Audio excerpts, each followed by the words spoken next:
La fonction publique, elle n'a quasiment pas été affectée. Non seulement, mais les salaires l'année dernière, en 2020, et maintenant, ont augmenté par rapport à l'année dernière. Une deuxième chose, par exemple, les voitures, que le mois de janvier 2021 a été un record historique dans la vente des voitures en Israël.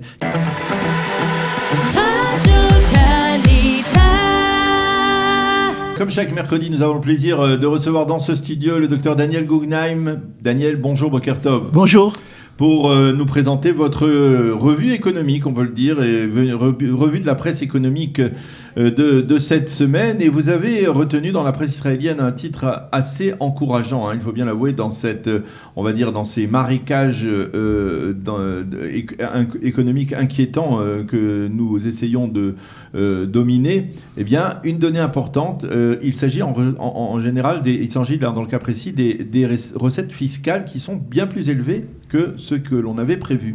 Oui, je voudrais avant tout, puisque nous allons parler de bons chiffres et de la macro, de ce qui se passe en grand, rappeler qu'il y a aussi des difficultés au niveau personnel. Et nous avons à Kalita souvent des Olim qui viennent chez nous, comme je l'avais rappelé la semaine dernière, pour nous dire ils ont tout perdu et ils ont besoin. Et je voudrais rappeler encore que rappeler la campagne c'est ça, qu'on vient d'entendre le jingle et que c'est très important et Kalita met toutes ses forces et recrute, même s'il y a des bénévoles qui veulent bien passer des coups de fil pour essayer de récolter le maximum, d'arriver à l'objectif de 2 millions de shekels, parce que c'est vraiment très important et il y a un problème humain et problème très important de finances.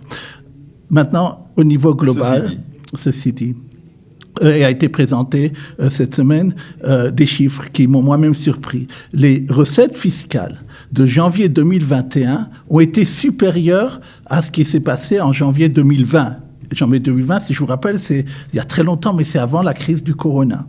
L'année dernière, les recettes fiscales étaient de 33 milliards de shekels et en janvier 2021, ils sont de 34 milliards de shekels. Bien sûr, le déficit augmente parce que l'État a besoin de plus financer l'économie, ne serait-ce que de financement du chômage et des entreprises et des indépendants. Mais au niveau des recettes, elles sont plus importantes. Alors, il faut, les économistes qui ont lu ces chiffres-là ont essayé d'analyser les raisons pour lesquelles il y a donc une augmentation de ces recettes fiscales. D'abord, il faut savoir qu'il y a des secteurs d'activité qui sont moins touchés que d'autres. Bien sûr, tout ce qui est le high-tech, mais aussi, par exemple, hier a été publié les chiffres des salaires dans la fonction publique. Ah oui, dans la fonction publique, elle n'a quasiment pas été affectée. Non seulement, mais les salaires l'année dernière, en 2020, et maintenant, ont augmenté par rapport à l'année dernière. Donc, ça explique. Et donc, bien sûr, il y a du salaire de ces gens-là et ça fait des recettes fiscales. Ça, c'est une première chose. Une deuxième chose, par exemple, les voitures. On remarque que le mois de janvier 2021 a été un record historique dans la vente des voitures en Israël. 45 000 voitures ont été commandées c'est vraiment, en Israël. Daniel, c'est toujours un paradoxe, parce qu'on a l'impression d'un côté que tout va mal, que le nombre de chômeurs, on voit les manifestations, on voit les gens qui se plaignent, on voit des gens, et puis finalement, au bout du compte, il y a toujours beaucoup de gens qui aspirent dès qu'ils ont l'occasion de sortir, à partir à Dubaï, et on voit dès qu'ils ont l'occasion d'acheter une voiture, ils achètent une voiture. Comment vous expliquez ce paradoxe en général, économiquement ? Je continue même ça, sur là où j'étais arrivé pour l'histoire des voitures. Tesla, qui est connu pour vendre des voitures électriques, a ouvert la semaine dernière un site en hébreu où il va vendre directement des voitures aux Israéliens. Ah oui. Et il y a eu déjà des centaines de commandes pour des voitures, que la moins chère de ces voitures coûte 170 000 shekels avant tous les améliorations qui peuvent aussi faire augmenter ce chiffre. Donc, il y a de l'argent à certains endroits.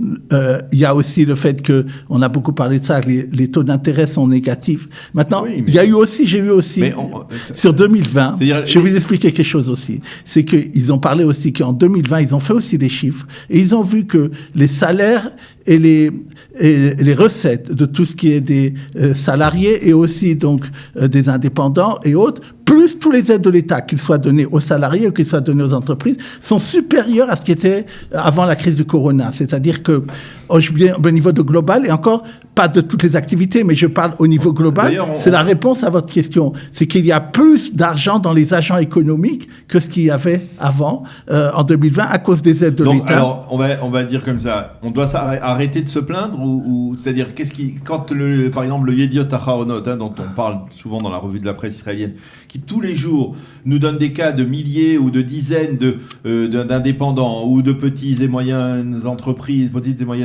qui sont au bord de la faillite ou déjà en faillite. C'est-à-dire, ça existe aussi. C'est-à-dire, comment on fait la part des choses là-dedans ? Je vous réponds tout de suite. Je voudrais dire encore deux choses. Augmentation très importante, c'est des achats d'électroménager en janvier. Ouais. Et également, et ça on en parle souvent, le shekel extrêmement fort. Il est maintenant de nouveau au-dessus, le dollar de 3 shekels 30, malgré les efforts de la Banque d'Israël, qui en un mois a donné a acheté le quart de dollar qu'elle voulait acheter pour toute l'année. Pour vous dire que si elle n'avait pas fait, le shekel serait de nouveau extrêmement fort. Donc c'est percent des bases de paiement. La réponse, et encore comme je l'ai dit à mon introduction, les choses sont plus contractées. Il y a des gens qui ont tout perdu dans cette crise. Le nombre de faillites, on ne le voit pas encore, une partie parce que des indépendants des entreprises ne veulent pas dire faillite, parce que comme ça, ils ont encore des aides de l'État. Oui. Mais c'est comme ça dans beaucoup de pays. J'ai entendu que la France aussi, 96% de l'économie marche.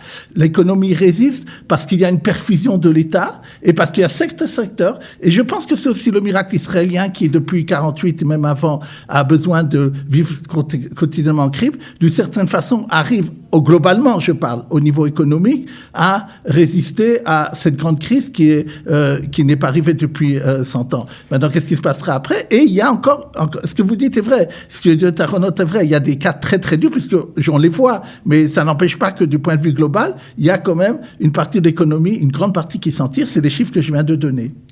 Alors, le second dossier que vous avez relevé dans la presse israélienne de cette semaine, c'est une évaluation économique et sociale de la fermeture du système scolaire. On en parlait ce matin. Le système va rouvrir graduellement, progressivement. Mais on ne peut pas s'empêcher de penser aux retombées économiques de cette paralysie, de cette année scolaire quasiment perdue pour des centaines de milliers d'écoliers. Oui, tout à fait. Vous avez dit le bon mot, l'année. Parce qu'en Israël, il y a une étude qui a été faite. Combien de semaines en tout les élèves n'ont pas été à l'école depuis un an ? 29 semaines. Une année habituelle scolaire est de 35 semaines. Donc, il y a eu presque une année entière qui a été perdue. Maintenant, cette année entière qui a été perdue, c'est accompagné de ce qu'on appelle une désertion de l'école. En hébreu, neshira.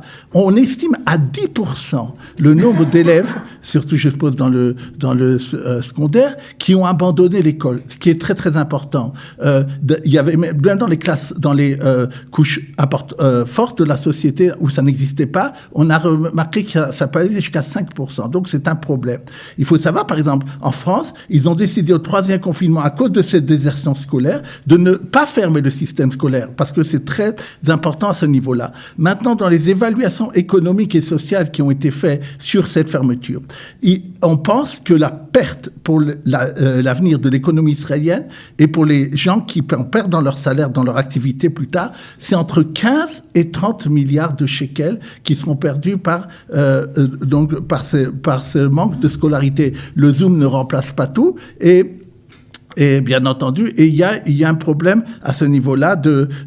On estime que à peu près 3% de leur salaire par an sera affecté par le fait que cette population jeune n'a pas eu le droit au scolaire, n'a pas pu étudier normalement. Et ce sont des chiffres impressionnants qui marqueront sûrement et auxquels les futurs gouvernements et autres devront voir comment faire pour réparer ce problème de manque d'éducation dans pratiquement un an. Et puis, bien entendu, il y a l'impact aussi au niveau des parents, de tout ce que ça coûte au niveau du fait que les parents, tout simplement, n'ont pas pu s'occuper de leur travail pendant de nombreuses années. C'est-à-dire, moi j'ai l'impression, vous avez parlé de high-tech, de beaucoup de métiers, sauf les métiers du commerce, bien entendu, il y a eu beaucoup de télétravail. Et donc ça a pu permettre beaucoup de gens de continuer leur activité. Mais bien entendu, ça a bloqué une partie du travail, surtout pour des gens qui ont des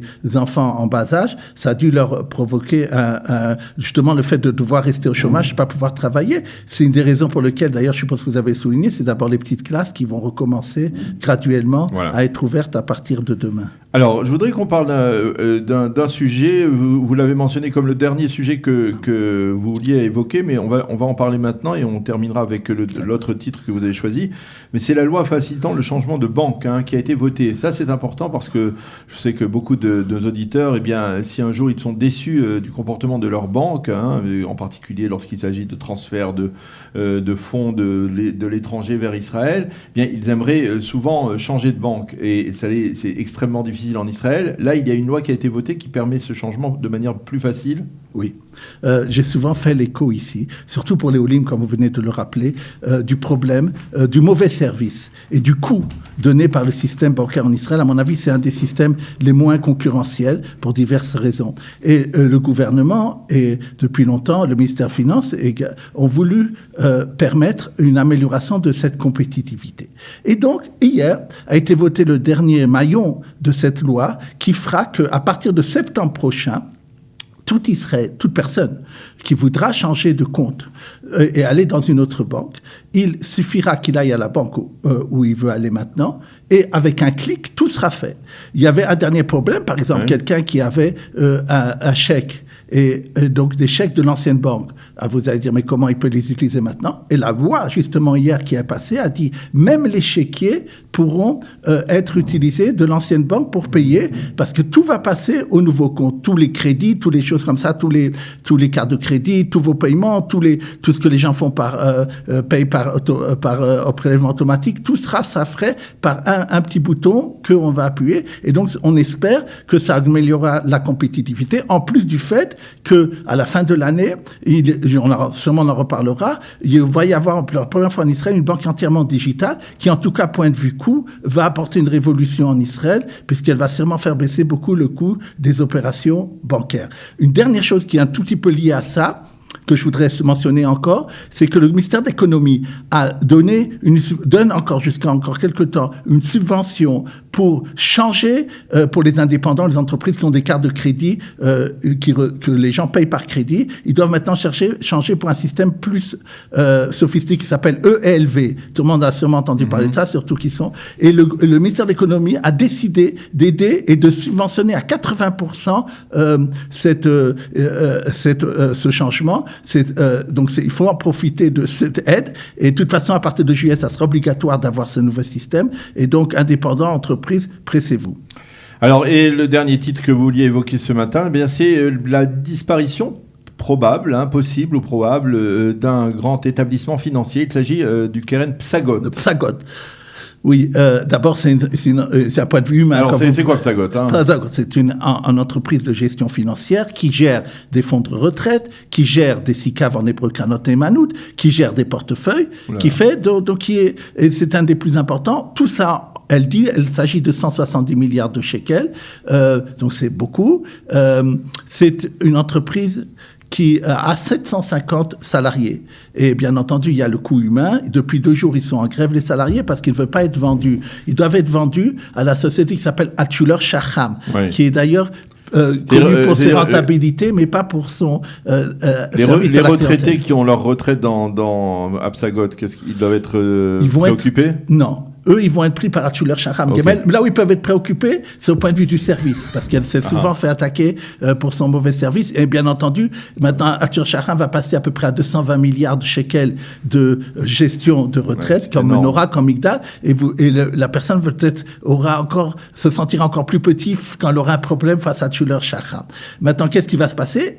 C'était une entreprise Psagot qui avait été achetée par un fonds étranger qui s'appelle Apax, et ça a été une catastrophe. Elle a fait beaucoup d'argent et depuis quelques années, ce fonds-là ne cherche qu'à le vendre cette entreprise Subsagod et qui va être donc démantelée sans doute à partir, il faut faire l'accord des régulateurs, mais d'ailleurs les régulateurs pour l'instant et de la concurrence et du Shukaon qui s'appelle, eux on dit que oui, qu'ils sont pour ça parce qu'ils pensent que il y a de toute façon dans ce genre de gestion financière et surtout des retraites, il faut des grosses boîtes et donc ça ne dérange pas que cette société disparaisse. Ce que je voudrais dire, et c'est très intéressant, j'essaie toujours de vous réfléchir et d'analyser au-delà de ça, au-delà du fait qu'on peut, je pense que c'est arrivé parce que c'est un fonds étranger qui a acheté cette grande entreprise et peut-être elle n'a pas vu l'intérêt de l'usager par rapport à ça, mais en plus de ça, il y a une révolution à mon avis qui se fait en Israël dans l'épargne. De savoir, nos auditeurs ont sûrement entendu parler de ce qu'on appelle Coupat Gemel HK, c'est-à-dire faire de retraite qui sont de l'épargne à moyen terme, à laquelle on donne énormément d'avantages fiscaux, même des fois pas besoin de payer d'impôts, alors que d'habitude c'est jusqu'à 25%. Et il y a, on le voit au niveau des épargnants, par exemple l'année dernière, ce genre de produit a augmenté de 10 milliards, alors que l'ensemble des SICAF, par exemple, avait baissé de 40 milliards de shekels. Il y a en fait, apparemment, il va y avoir ces prochaines années un transfert de l'épargne qui était dans les banques sur ce qu'on appelle dans la bourse par les par les